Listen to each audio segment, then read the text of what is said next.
The governor has declared a state of emergency and says 100,000 people could be evacuated in what might be catastrophic flooding.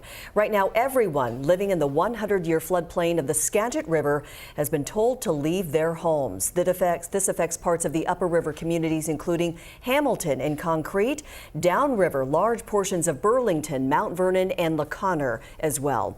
In Snohomish County, people in parts of Sultan, the Tualaco Valley south of Monroe, and Eby Island near Everett have been also told to leave. We've got First Alert Team coverage this morning. We've got teams in King and Skagit counties. First, let's get to Drew Andre there in the upper right in Mount Vernon this morning, where tens of thousands of people are under an evacuation order this morning. Drew, and that new wall that they've built in Mount Vernon definitely going to be put to the test. Right, Jake, it certainly is. That was about 2018 when this flood wall behind me came up. As you can see here, we're right next to the flood wall, and we drove across the bridge there. The levels are pretty high right now, but we know by tomorrow morning, that's when things are going to crest. So I want to take you over here too. What we've noticed, as you notice, there's some road closures that are here. Right now, of course, it's so early in the morning, there's not a lot of people here downtown, but last night, most businesses started to board up, or what we've seen from every business as we've just been driving around downtown is they put up sandbags and at least something blocking the entrances to their building. This is the case at every storefront here in the downtown area. Last night, we heard from some business owners that said, they're just hoping for the best at this point. They feel like it is no longer in their hands. I want to show you now how large of an evacuation area we're talking about. So this is anywhere within the 100-year floodplain zone. Mandatory evacuations for that entire area. Anything you see on yellow on that map is the area that is included in that mandatory evacuation, which just came down last night. So we are going to be sticking around this area, at least for now. You can see around me, at least here in downtown Mount Vernon, no flooding of the sort, but all of that is because of the flood wall, which still has some room. But we know over the course of the morning, the course of the day, and into tomorrow, things could drastically change. Send it back to you. Thanks so much. And as Drew just showed us, a lot of business owners are trying to prepare for this flooding. They spent the day boarding up and piling up sandbags and taking what they can in case the worst happens. The owner of a wine shop and catering business who just opened downtown a year ago on First Street gave away what she could yesterday. We have a lot of perishable items. We don't know if everything will be here tomorrow or Friday or not. So the best idea I had was to get things into the hands of people that are up the hill and can enjoy them. This is the biggest test of Mount Vernon's renovated flood wall since it was built in 2019. King 5's Savannah Welch is live in eastern King County now. She's following the flooding near North Bend along the Snoqualmie River. What are you seeing there this morning, Savannah?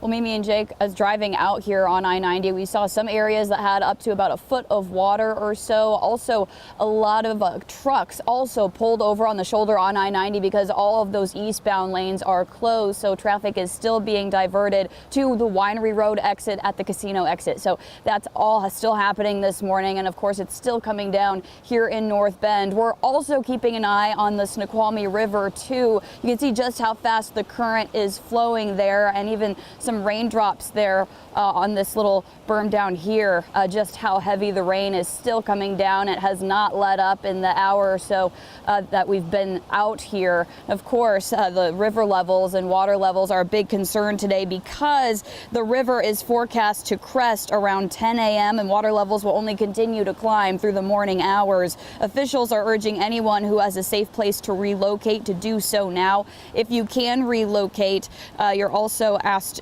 to do that. If you can't relocate, you're asked to shelter in place until otherwise told. But right now, there are several shelters open. One is at Twin Falls Middle School and also Cascade Covenant Church.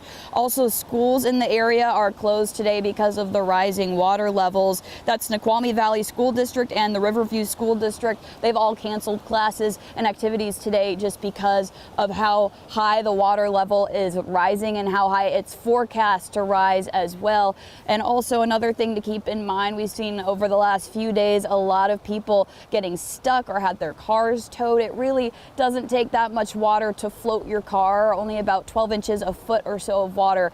So a lot of people are seeing those high water levels, a lot of flooded streets through some areas. So don't drive through if you can help it, especially there might be debris or things underneath. So just remember to be safe out there as we're still seeing the continuation of this heavy rainfall and flooded areas. Also keeping an eye again on those river flooding impacts too. We'll keep you updated out here in North Bend throughout the morning. Live, I'm Savannah Welch, King 5 News. Thanks, Savannah. We'll check back there. Yeah, good to hear that the river level is cresting. We are watching all of our area rivers right now from north to south, taking a closer look there in Skagit where we saw Drew. This is a really important map to be watching here because obviously it is already well above major flood stage, but you can see right here still not peaking, expected to crest above 40 feet. It looks like late in the day today there upriver in Skagit. But here's the other big concern where Drew was in Mount Vernon, obviously well above major flood stage and climbing. This black line here is the all-time record. Will the Skagit peak above that all-time record there in downtown Mount Vernon?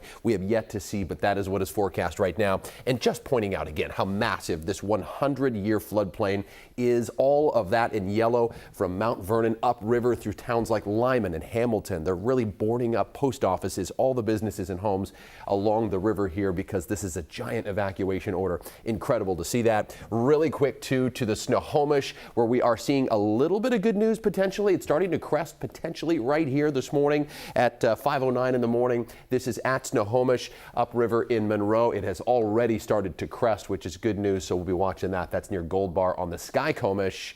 So those river levels, obviously the big story this morning. And let's take you live to Snohomish County right now, Jake. This is a road in Monroe that is flooded. This is Ben Howard Road. You can see all of that water covering the roadway there. It is closed along the Skycomish River. Crews had to rescue multiple people on this road yesterday using inflatable kayaks because people got stuck. At least 3 cars were found abandoned in the floodwaters. All rivers in Snohomish County are under a flood warning. In Maple Valley, the Cedar River is also flooding, and this morning our photographer got some video of water on eastbound Highway 169 right near the river. You can see the water there on the road.